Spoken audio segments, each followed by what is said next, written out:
Welcome to this week's installment of the Martial Arts Business Success Podcast, episode 125. That's a pretty massive achievement, 125 podcast.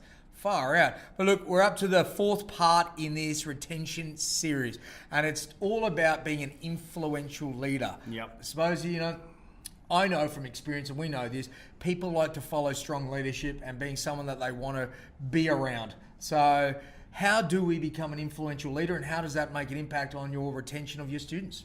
I think in its most simplest form would be practice what you preach. You don't want to be saying one thing and then doing another. So, if you're talking about being healthy and, not drinking alcohol, but then you're at the pub drinking, getting drunk and all that, then you're not really living up to the same expectations or I guess, the teachings and what you're passing on. So I think as a martial artist, as a school owner, there are definitely some things that you must be doing, and that's training as hard as you can.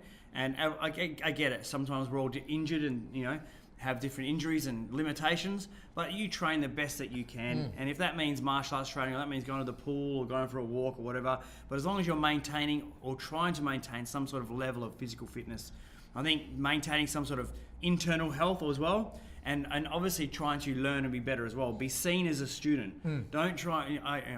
I know there's some people out there. I know of them who like to be the king on the hill, and they're never seen training, or they're never seen as a student.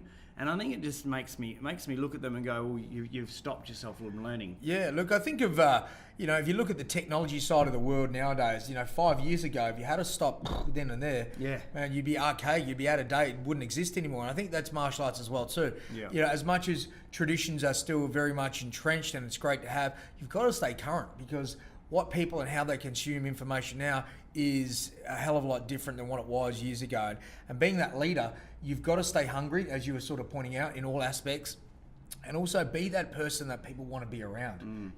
It's being an untouchable leader where, yes, you may be powerful and influential, but you're almost unapproachable. It's kind of not really the vibe that you want to be instilling. So It's about making sure that you are, motivating, inspiring, but also have that human element as well too, guys. So let's maybe have a look. What does an influential leader have or do or possess, do you think? Like, if I think of someone who's influential, I'm thinking someone who leads by example. You know what I mean? I'm thinking of someone who does the things that has to be done, not just the things that they want to do. The tough calls. Yeah, man. What about you? Oh, look, I think you've hit the nail on the head there with that tough one. That's always a hard part. There's you've got to make those judgment calls that not everyone has to have to make. I think being true to your word as well too is, if you say you're going to do something, do it. To the very best of your ability. Sometimes there's factors out of your control and it just doesn't happen, but make it happen and be one of those doers, a go-getter.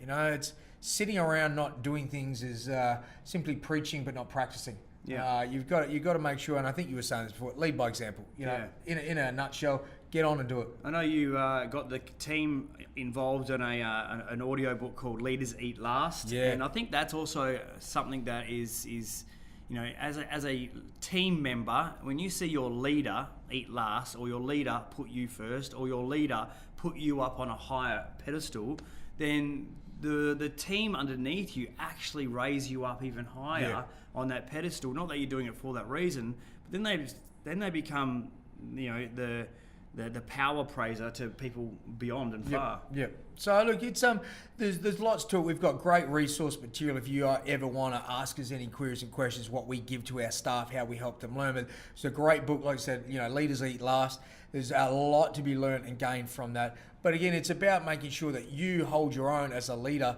and make sure that you're inspiring and want people to be around you, because once they get that vibe, it's like a moth to a light. They want to just keep coming back. And we're talking about retention here.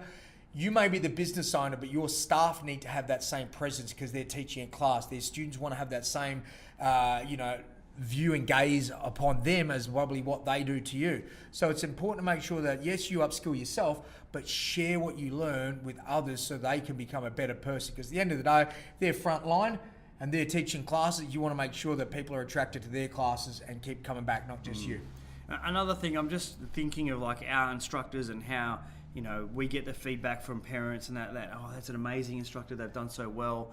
And I think that it's that ability to get down on their level, but also rise above the level as well. Yeah. To be able to empower, motivate, and inspire, but also understand and communicate and console in that area. So an influential leader can almost rise and dip with the flow of a person's challenges, attitudes, abilities, and they bring out the best in someone. Yeah, look, it's one of those things, I love it. A great leader, an influential leader, when we talk about this, is being able to see the best in others when they don't see it themselves, and be able to drag that out of them. Yeah. And really, when the nuts and bolts of that is, as a martial arts instructor on the floor, is seeing that ability in a student that they don't believe in themselves and dragging that out. And that's where they're going to get that, that respect, and they're going to see you as someone that is, they want to be around, which is exactly what we'll talk about when we look at retention, is what's going to keep them there on the floor in your classes, having some fun, and that is making sure that we're continually enriching the relationship and having them go, man, like I see value in this, I want to hang around you more.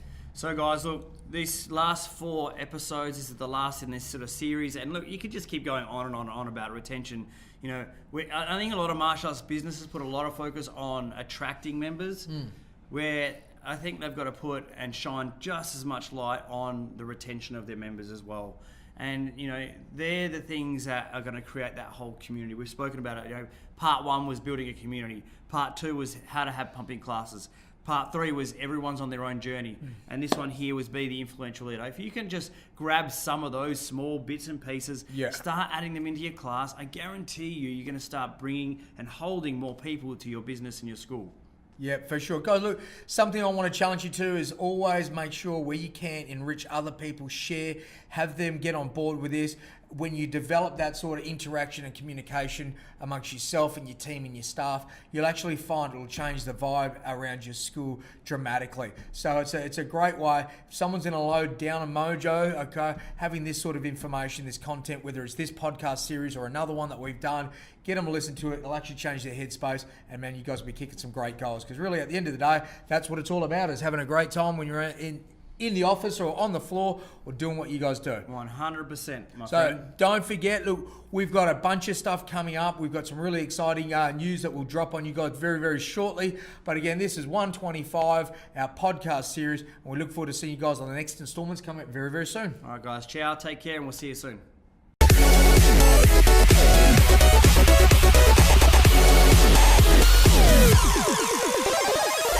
TIMA, innovating martial arts.